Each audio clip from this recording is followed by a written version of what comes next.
35-36 দিনের আন্দোলন করেছেন, সেটাই শুরু এবং শেষ নয়। শুরু তো 15 বছর আগে, এবং এই 15 বছরের আন্দোলনের যে ইতিহাস আছে সেটা বিস্তৃত হওয়ার সুযোগ নেই, সেটাকে বাদ দেওয়ার সুযোগ নেই। তারা করলেও ওটা একটা শিশু সুলভ বা যৌবন সুলভ হটকারিতা আমি মনে করব, ওটা হবে না। আরেকটা বিষয় আছে, সেটা তো ঠিক যে ধরেন বিজয়ের এক ধরনের অহংকার থাকে, তুমি পারোনি আমি পেরেছি, এরকম একটা ভাব থাকে। এটা দীর্ঘদিন থাকবে আমি সেটা মনে করি না। তবে তারা যদি খুবই উদ্দেশ্যপ্রণোদিতভাবে কোনো দলকে ছোট করবার জন্য কাজ করে, আমি মনে করি সেই কাজটা নিশ্চিতভাবেই ব্যর্থ হবে। বরঞ্চ আপনি বলেন, দল বলে নয়, দলের চিন্তার ভিত্তিতে বলেন যে নতুন বাংলাদেশ গড়তে চাই, সেই বাংলাদেশ যাতে গড়া যায় তার জন্য আমাদের যে জ্ঞান ভিত্তিক চর্চা হওয়া দরকার, সেটা ছাত্র রাজনীতির ক্ষেত্রেও জাতীয় রাজনীতির ক্ষেত্রেও সেইটা করা দরকার। সেই জায়গায় আপনি সমালোচনা করেন, তাহলে দেশ উপকৃত হবে। বাকিটা আমি মনে করি ওরা তো আমাদের প্রতিপক্ষ নয়, তাদেরকে আমাদের বোঝানো দরকার।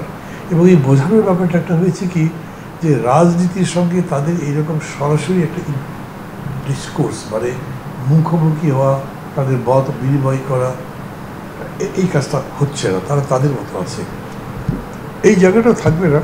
ইউনিভার্সিটিগুলো যখন খুলে যাবে তখন তাদের তো আসতে হবে ইউনিভার্সিটিতে, তখন সাধারণ ছাত্ররা মিশবে জনগণের সাথে, তখন দেখবে মানুষের রিয়াকশানটা কী।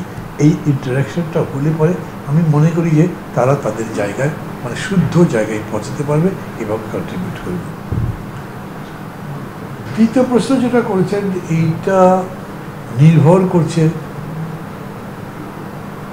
অ্যাডমিনিস্ট্রেশন, মানে শাসনটা কীরকম করে চলে।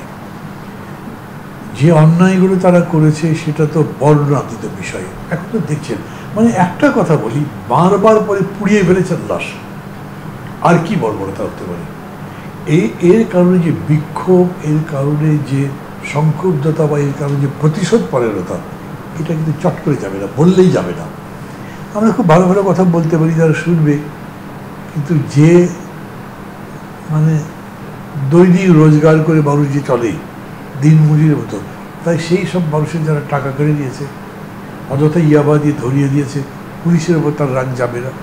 আওয়ামী লীগের যারা যারা অন্যের সম্পদ জোর করে দখল করেছে, তাদের উপর মানুষের রাগ যাবে না। আর পত্রপত্রিকায় যেরকম বেঁচে, আজকে আমি দেখলাম হোম মিনিস্টারে কি খুব ভালো বা মানুষ ছিলেন, তার ছেলের কাহিনী। তো এইটা চট করে যাবে না বলে এটাকে রাজনৈতিকভাবেই মোকাবেলা করা দরকার। যারা এখন ক্ষমতায় আছেন এই ব্যাপারে তাদের দায়িত্বটা বেশি, কেন তারা এইটাকে একটা গতি দিতে পারেন। বিশ্বযুদ্ধের পরে জার্মানিতে নাজি পার্টি তো নেই, আওয়ামী লীগ থাকতেই হবে এমন কি বিষয়। আমি বলছি না জোর করে ব্যান করে দিতে হবে, আমি কিন্তু তাও বলছি না, কিন্তু আওয়ামী লীগের অপরাধটা আমি মানবতা বিরোধী অপরাধের জন্য মনে করি।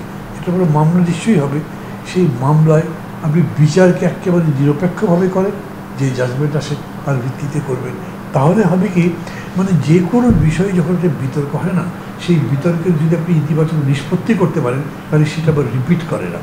কিন্তু বিতর্ক থেকেই আপনি যদি জোর করে কিছু চাপিয়ে দেন, তখন আবার এটা রিকভার করতে পারে, আবার ফিরে আসতে পারে। সেই জায়গাটা বন্ধ করতে হবে আমাদেরকে।